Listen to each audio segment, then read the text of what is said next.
Shalom, giving all praises and glory to our power Yahweh, Bahasham Yahushua, Bahasham Rachakodash, double honors to the apostles, the bishops, and the elders of Great Millstone. Peace and blessings to the hopeful elect of the tabernacles of David scattered throughout the four corners of the earth, wherever you may be, to you I say Shalom, Shalom. Alright, we're going to get to First Thessalonians chapter 2. Which I had to do this over. I think I deleted. I remember covering this chapter. I believe I deleted it by mistake, but it's okay. Um, we're going to get into it now. It's supposed to be some heavy rain coming through. I'm not sure, so I want to be able to get my lesson out smooth. So, yep. So let's get into it. So it says, "For yourselves, brethren, know our entrance in unto you, that it was not in vain." All right. And we also have the NLT on the other side. It says, "You yourselves know, dear brothers and sisters, that our visit to you was not a failure." Okay, he's going to actually start to talk about a couple of things here. So verse 2 says, "You know how badly we have been treated at Philippi just before we came to you, and how much we suffered there. Yet our God gave us the courage to declare his good news," which that good news, the gospel, right, is to the Israelites only, right, whether they be Jew or Gentile, Israelites only. So to declare his good news to you boldly in spite of great opposition, all right, because which this is what we have this down here for. Just kind of direct your attention to the bottom of the screen, right? When you go and pick up at Acts, book of Acts, which was written by Luke, who actually I think Luke Paul, if I'm correct, Luke Paul, which he wrote his book from the eyewitness accounts. All right, in other words, he got first-hand accounts from the men that were there. Okay, I think Peter talks about it. I think John mentions a similar thing too, eyewitnesses. But anyways, I'm not second Ezra, because second Ezra, Acts chapter 16. Okay, which there's a lot here. We're gonna jump in at verse 7. It says, "After they would come to Messiah, or Mysia, however you pronounce it, they essayed," essay means to attempt it, "to go into Bithynia, but the Spirit suffered them not. And they, passing by Mysia, came down to Troas. And a vision appeared to Paul in the night. There stood a man of Macedonia and prayed him, saying, Come over into Macedonia and help us." Right, now remember the map that we pulled up in the first chapter, right? I'm not sure if we'll pull it up now, but you can pretty much pull up the ancient map and see where these things were taking place, or you can pull up Paul's missionary journeys, some like Bibles, um, what are they called, the um, man, not commentary, what's the word, the um shoot, like Bible dictionaries. Like I got a few of those. All right, so some of them, big, books. Some of them, smaller books. But a lot of those sometimes will have maps in there. In particular, what I was speaking about is, like something like Paul's missionary journeys. They'll be in there. Yahushua's travels. They'll be in there. Okay, so you can just pretty much map out where certain things were taking place, where men were traveling in the ancient days, and so on and so forth. All right, um, and then dive in deeper, like find out what was going on around those times. What was the city like? Was it a known city? Was it a lowly city? What was taking place and things of that nature. And it just kind of puts you inside the world. All right, so continuing on, it says, it says, saying, Come over into Macedonia and help us. And after he had seen the vision, immediately we endeavored to go into Macedonia, assuredly gathering that the Lord had called us for to preach the gospel unto them. Therefore, loosing from Troas, which Troas, I think Troas is like in northwestern Turkey. Okay, if I'm correct, Troas was there, like north of Ephesus. Um, Anyways, it says, we came with a straight course to Samothracia, and the next day to Neapolis. All right, remember we saw Neapolis? It was like just southeast of Philippi. Okay, so if you know the map, then you probably can see it in your head, and if you like pull up a map, then you also see it clearly. But it says, therefore, Luton from Troas, we came with a straight course to Samothracia, and the next day to Neapolis, and from thence to Philippi, which is the chief city of that part of Macedonia, and a colony. And we were in that city abiding certain days. So it lets you know that Philippi was no, small talk town, right? It says it was one of the chief cities of that part of Macedonia, right? Not necessarily the chief city of all Macedonia, but that part, okay, which will be, eastern. Okay, so that part, it says, and a colony, and we were in that city abiding certain days. And on the Sabbath, we went out of the city by a riverside where prayer was wont to be made, and we sat down and spake unto the women which resorted thither.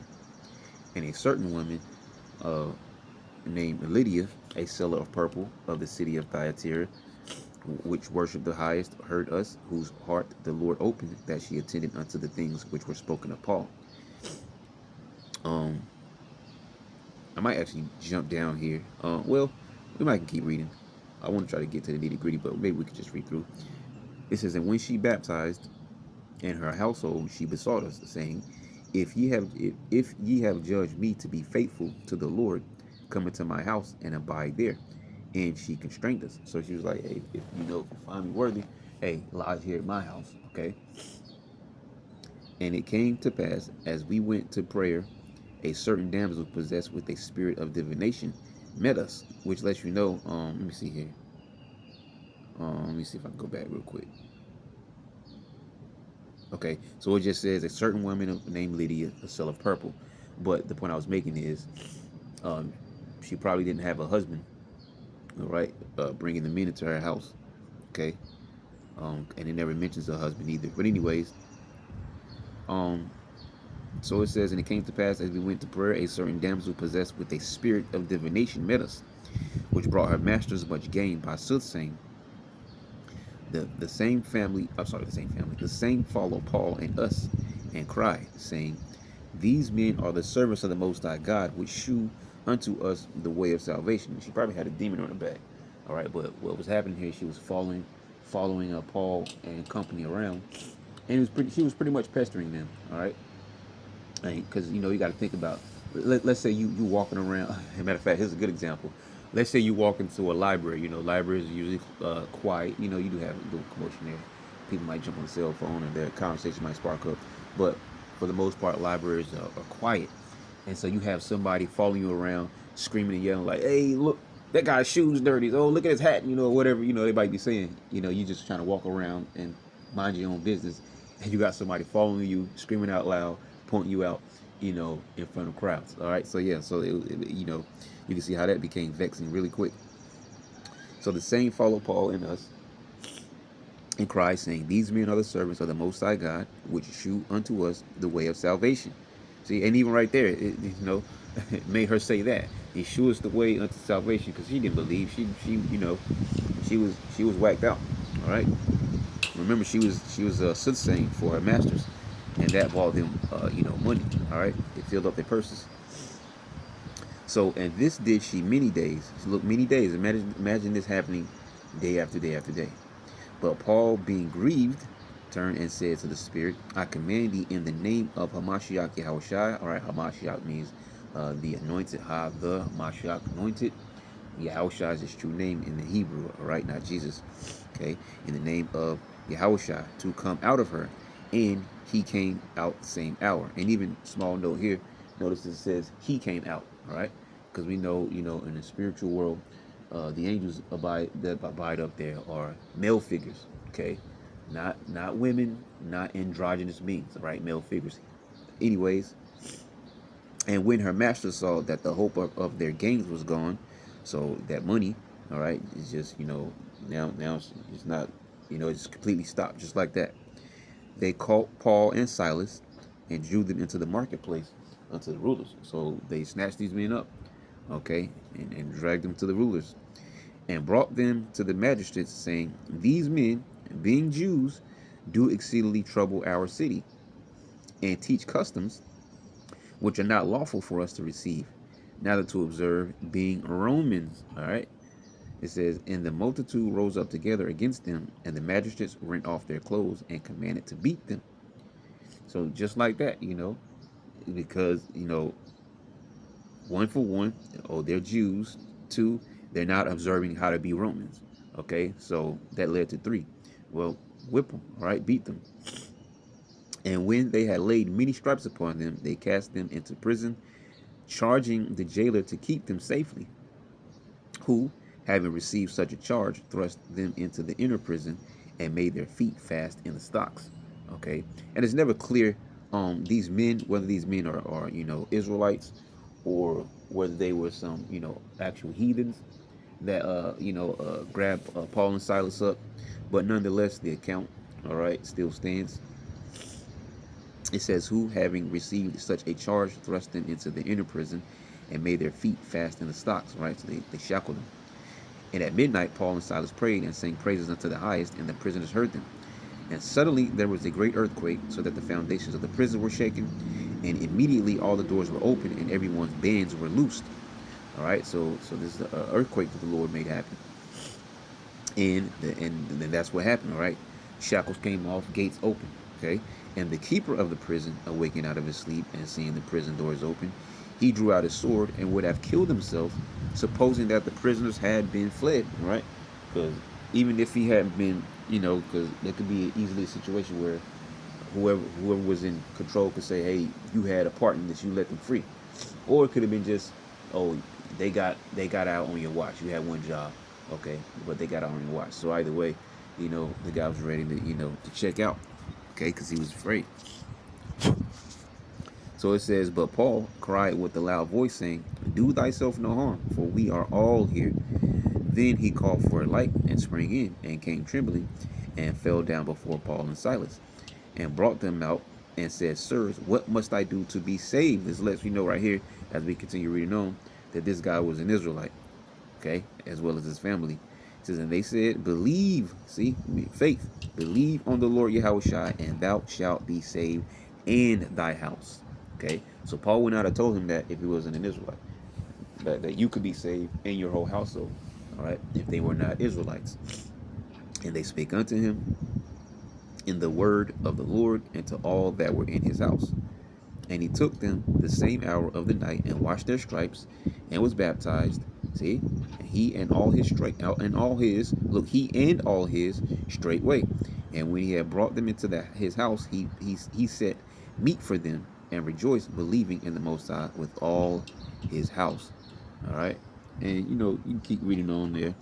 You want to get the portion of what Paul was speaking about, what he suffered in Philippi, okay, which was, non-believers, possibly even heathens, because like I said, it doesn't specify whether, the master was an Israelite or not. But nonetheless, the point was uh, the situation, okay? This is what Paul was speaking about um, as he spoke to the Thessalonians when he spoke about Philippi, okay? So let's go back to the top. So it says, but even after that, we have suffered before and were shamefully entreated. You see? Oh, well, actually, see now, well, yeah, shamefully entreated, because we do have to keep reading on, because get that part in there.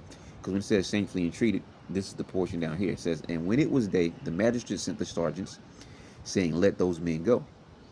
And the keeper of the prison told this, saying to Paul, "The magistrates have sent to let you go.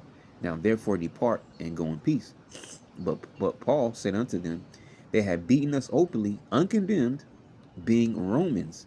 Okay, and Paul was not an actual Roman and heathen. Okay, Paul was an Israelite. All right, he was from the tribe of Benjamin. Okay, so it says, so being what he was a Roman citizen. He was from, what was that city called? I forget the name of the city. I think it was in Turkey though, like southern Turkey somewhere. I forget the name of the city right now, but anyways, it says have cast, and I say cast lots. Excuse me. Let me read it again. They have beaten us openly, uncondemned, being Romans, and have cast us into prison. And now do they thrust us out privily, meaning private, secretly. Nay, verily, no. Paul says, no way. But let them come themselves and fetch us out. All right, tell those magistrates and all those folk up there. All right, come on down here and you see us out. Okay, for how you shamefully treated us. All right, being openly and being uncondemned. And the sergeants told these words unto the magistrates, and they feared when they heard that they were Romans, all right, meaning they were citizens, just like we have Israelites that today we live in Babylon, and we are what? American citizens, but we are Israelites by birth, okay? So Paul was a Roman citizen. He had Roman citizenship, okay? And they came, and which we pretty much could have read the whole chapter and then I think about it, but it's okay. And they came and besought them and brought them out and desired them to depart out of the city. And they went out of the prison and entered into the house of Lydia. And when they had seen the brethren, they comforted them and departed. So there you go. So that was that portion about being shamefully entreated. All right, they were beaten openly and thrown into the prison. But through that, Paul actually converted one and his whole household to the faith. So you see how the Lord works in situations. So it says, yep, we were shamefully entreated, as ye know, at Philippi. We were bold in our power to speak unto you the gospel of the Most High with much contention. For exhortation was not of deceit, nor of uncleanness, nor in guile. All right, it says no. We pretty much is saying we told you the truth. We didn't trick you about anything. We're telling you the truth. All right, but as we were allowed of the Most High to be put in trust with the gospel. Okay, key word there, allow. All right, because all this is a gift. Faith is a gift. Everything that we have is a gift. All right, being able to operate in the ministry is a gift. But as we were allowed to be put in the trust with the gospel, even so we speak, not as pleasing men, but the Most High, which tried our hearts. For neither at any time used we flattering words, as ye know, nor a cloak of covetousness. All right, Most High's witness. All right, because they weren't, I mean, basically, to say the least, they were sincerely just trying to teach the gospel. Okay, um, so going on to verse, what's that, 6? Excuse me, verse 6. Nor men, nor of men sought we glory, neither of you, nor yet of others, when we might have been burdensome as the apostles of the Messiah. All right, the NLT says, as for human praise, we have sought it not, we have never sought it from you or anyone else. Actually shortens the scripture there in the NLT. As apostles of the Messiah, we certainly had a right to make some demands of you, but instead we were like children among you, or we were like a mother feeding and caring for her own children. All right, nourishing them what with the truth of the scripture. Okay, wanted to see them, learn and grow. Okay, so it says, we loved you so much that I'm reading the NLT by the way. We loved you so much that we shared with you not only the Most High's good news, right, this gospel, but our own lives too. All right, going back to the account, or at least the one that he was telling them about Philippi, because Paul suffered many other things. But the particular account they were telling him about was Philippi, because when you go and look at the map, like we mentioned earlier, you'll see Neapolis, and then not too far from it, you'll see Philippi. And when you keep going over westward, you eventually get to what? Thessalonica. All right, Thessalonica, tomato. All right, and then it keeps going around. You see others moving. I guess southeastward.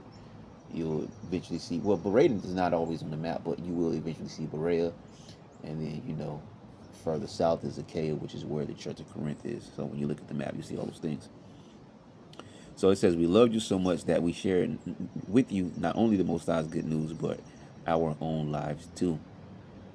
Okay, the KJV says, so being affectionately desirous of you, we were willing to have imparted unto you not the gospel of the Most High only, but also our also our own souls, because ye were dear unto us. All right, basically he's speaking about having love for the body. All right, for the believers, it is. So for ye remember, brethren, our labor and travail, for laboring night and day, because we would not be chargeable unto any of you. We preach unto you the gospel of the Most High. All right, NOT says, don't you remember, dear brothers and sisters, how hard we worked among you?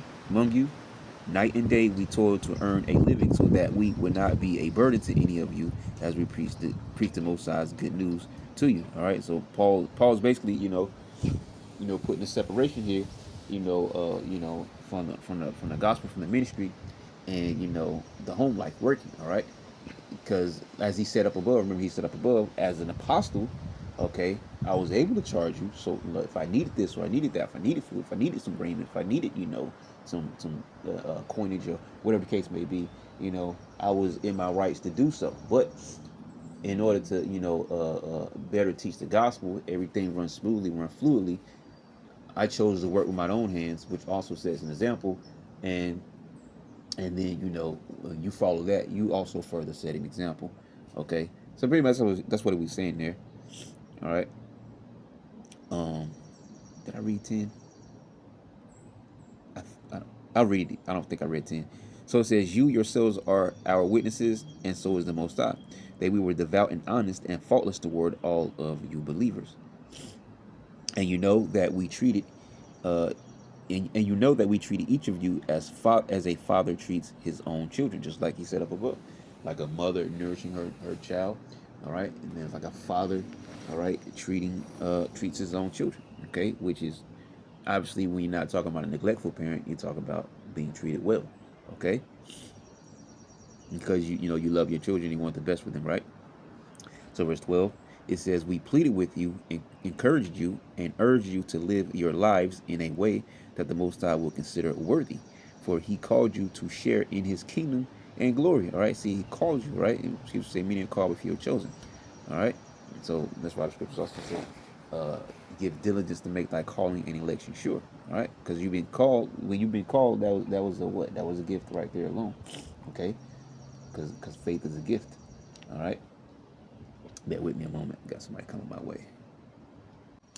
All right, just keep my eyes up, because sometimes you be talking and you be getting into it, not paying attention to your surroundings. So I'm always looking around.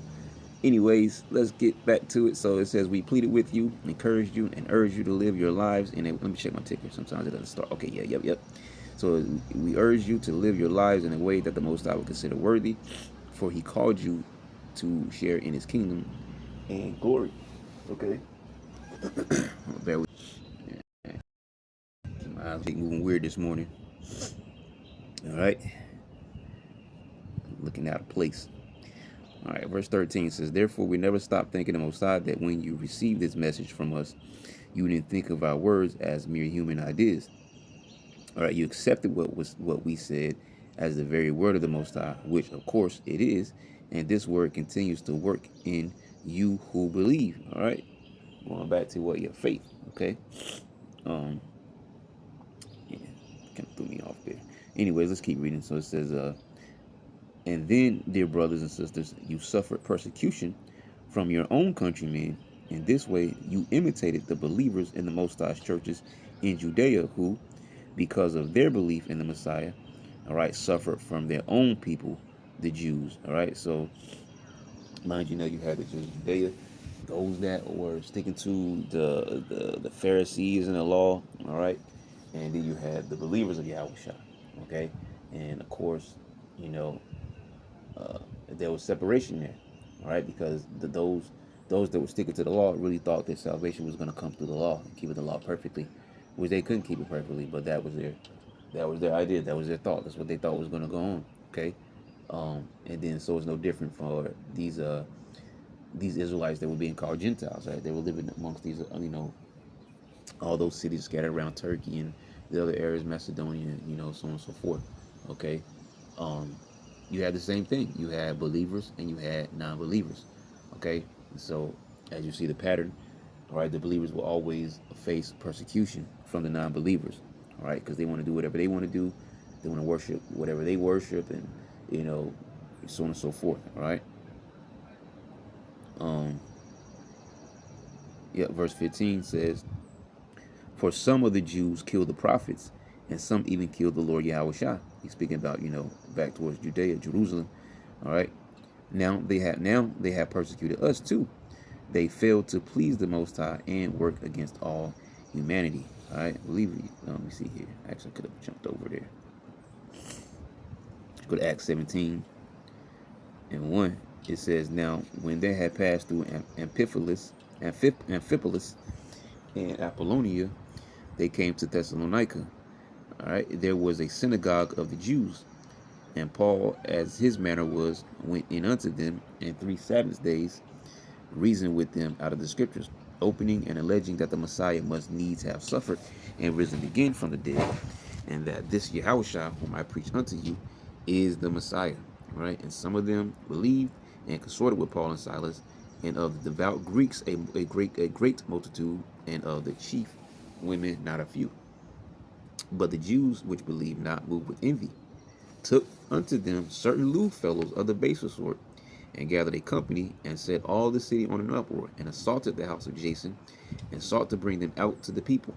It says, and when they found them not, they drew Jason and certain brethren unto the rulers of the city, crying, these that have turned the world upside down are come hither also, whom Jason had received, and these all do contrary to the decrees of Caesar, saying that there is another king, one Yahushua. See, this is the same thing that you had going on in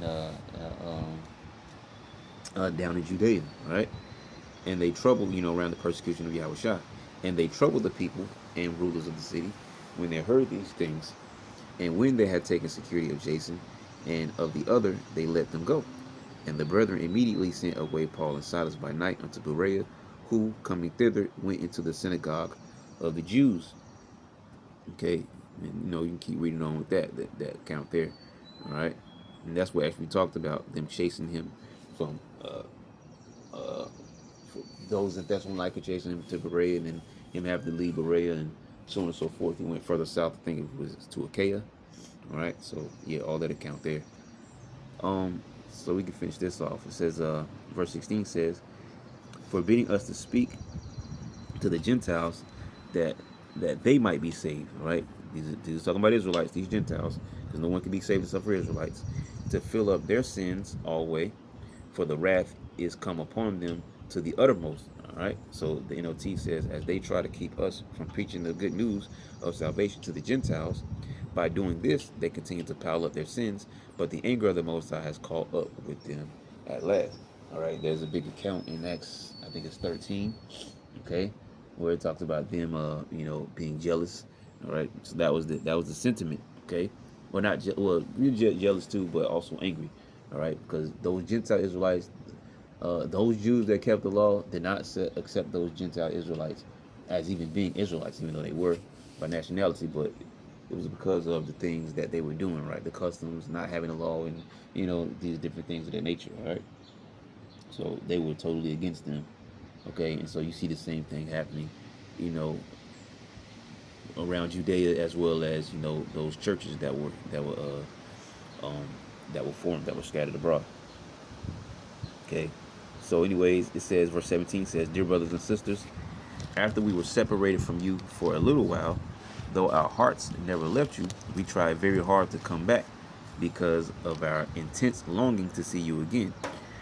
We wanted very much to come to you, and I, Paul, tried again and again, but Satan prevented us. After all, what gives us hope and joy?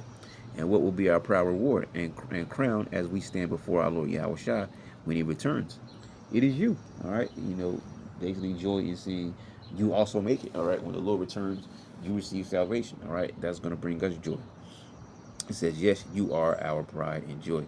All right, KJV says, for what is our hope or joy or crown of rejoicing? Are not even ye in the presence of the Lord, of our Lord Yahushua at his coming? For ye are our glory and joy. All right, so he basically was expressing, his care, over the church. All right, mind you, once again, he was set up with that particular ministry. All right, to go to, to the Gentile Israelites and establish their faith.